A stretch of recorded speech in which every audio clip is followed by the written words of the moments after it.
Excellences, Madame la Présidente du Libéria, la patronne de Aoulin, Madame Ellen Johnson Sirleaf,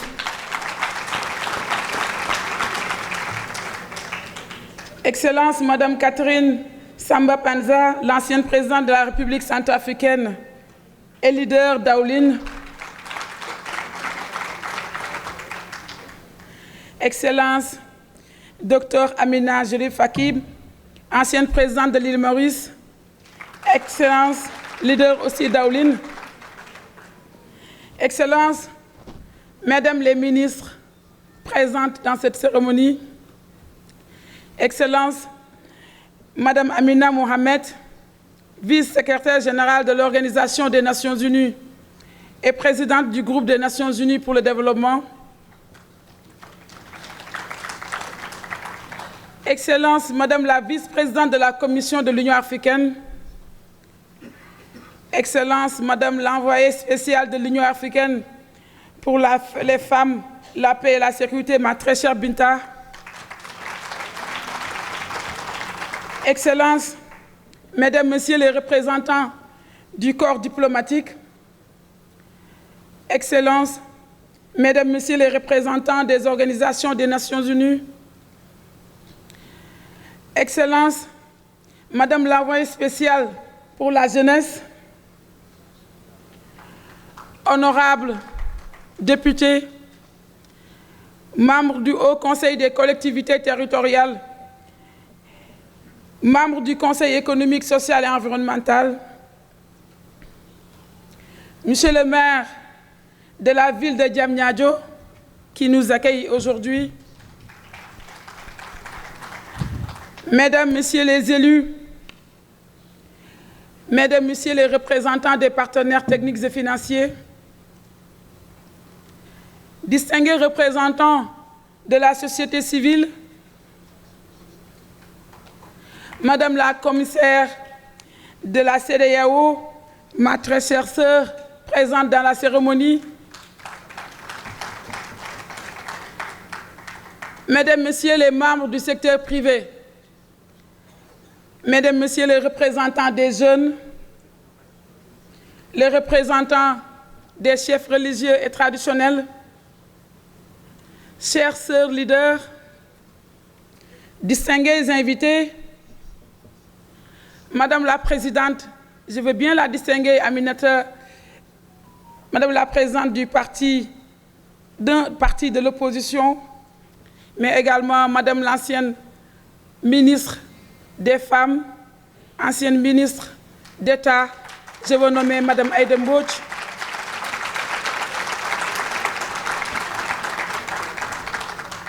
distingués invités,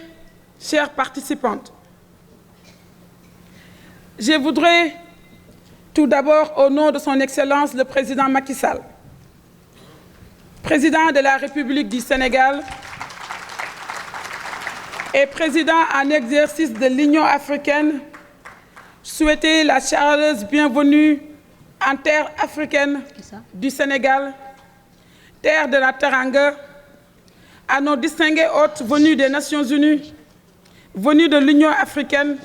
mais également venus des 4 coins du continent. Qu'il me soit également permis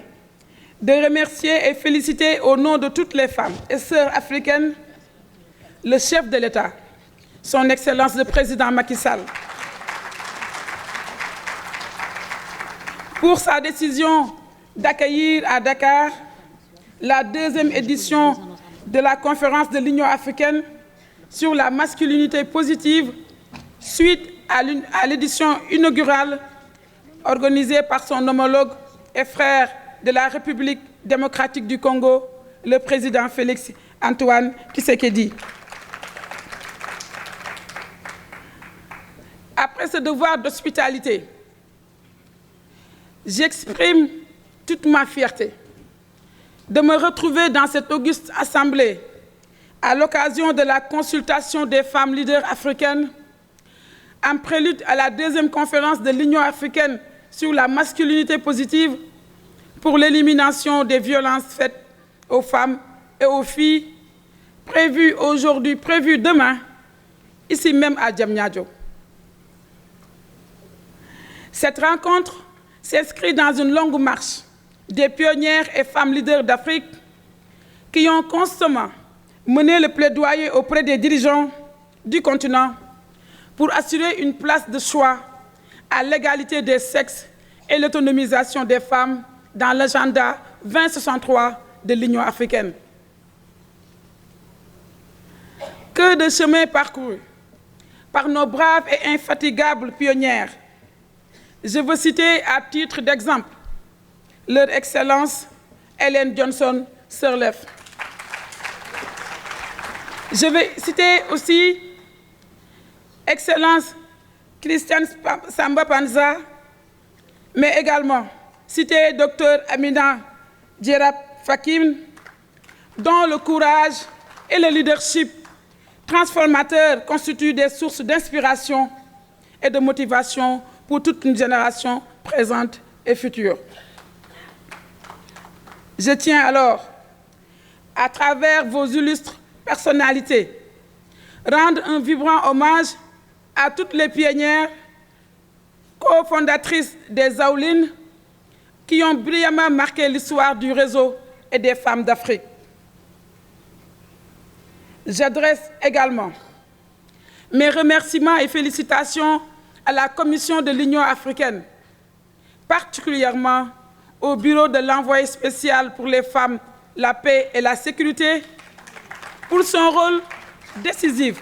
dans la préparation de cette rencontre sous le leadership de notre compatriote, Madame Binta Diop, une fierté nationale et continentale. J'exprime ainsi ma gratitude avec mes remerciements à tous les partenaires du système des Nations Unies, PNUD, ONU Femmes, UNFPA, UNICEF, qui ont mobilisé des moyens conséquents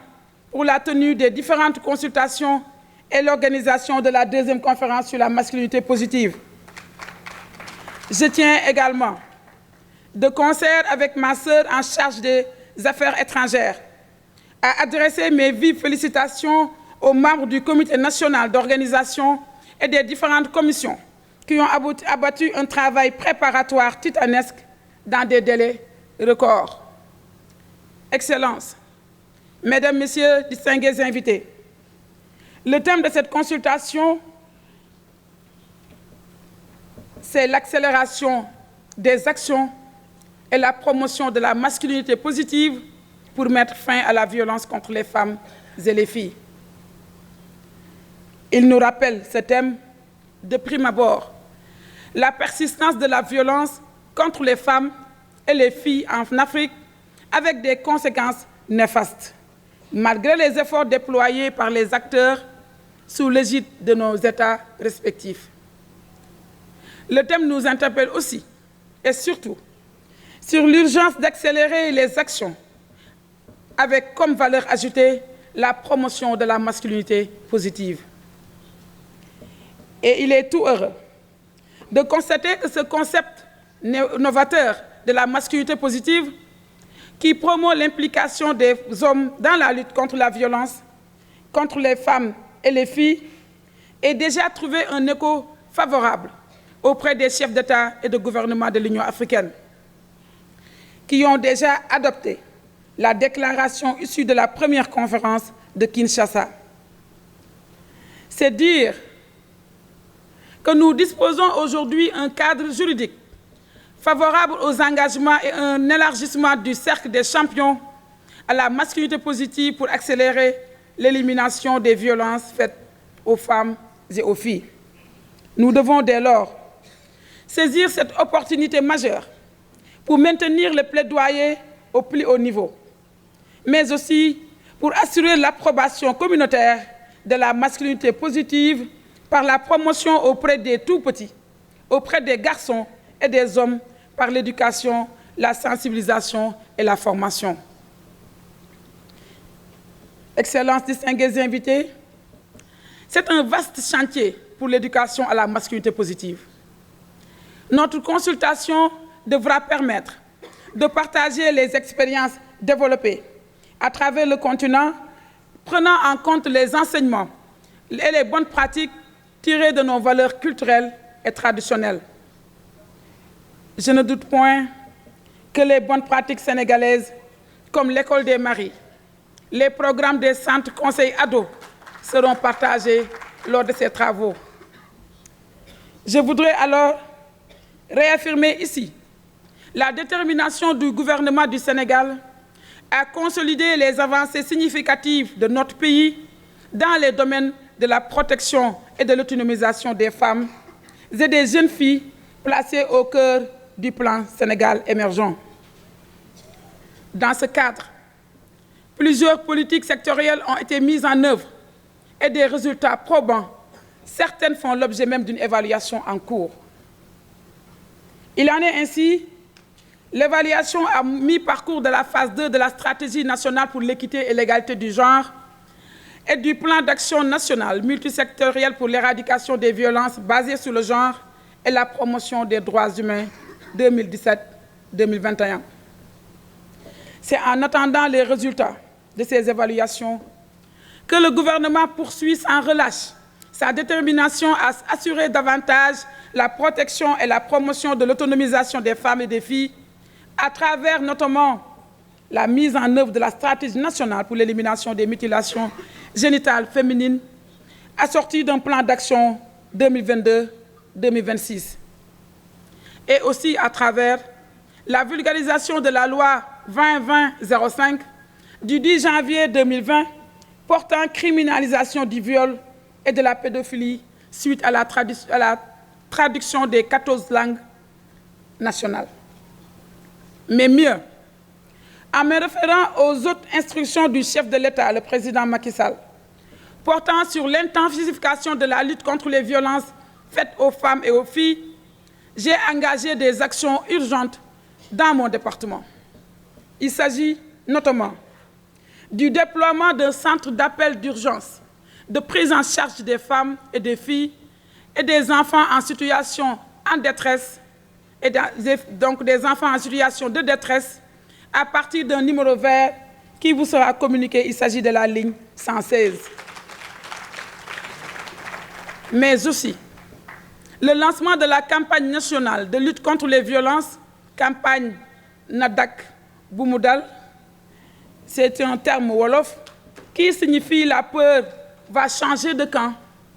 Le 25 novembre 2022, à l'occasion du démarrage des 16 jours d'activisme des Nations Unies contre les violences faites aux femmes et aux filles. Mais il s'agit aussi de la finalisation de la construction du Centre national de la prise en charge holistique des victimes de violences qui sera complétée par les centres régionaux. Je saisis alors cette belle tribune pour lancer un appel solennel à toutes les parties prenantes, aux organisations de la société civile, aux partenaires au développement, au secteur privé, aux hommes et aux garçons, à s'impliquer pleinement dans la réalisation de ces chantiers. Excellences, Mesdames, Messieurs, pour clore mon propos, je voudrais réitérer mes félicitations et remerciements à l'Union africaine, à toutes les équipes déployées à Dakar pour donner corps à la décision du président Macky Sall, président en exercice de l'Union africaine, pour accueillir au Sénégal la deuxième conférence sur la masculinité positive. Je renouvelle à toutes et à tous, représentants des États, partenaires techniques et financiers, organisations de la société civile, experts et membres du Comité national d'organisation, mes sincères remerciements. Et je félicite particulièrement les jeunes qui ont mené hier une excellente consultation avec des conclusions pertinentes. Et nous attendons pas moins de cette présente consultation des femmes leaders, à la fois pionnières, à l'avant-garde de la promotion de la masculinité positive, pour l'élimination des violences contre les femmes et les filles en Afrique. Je vous souhaite ainsi une excellente consultation. je vous réaffirme mon engagement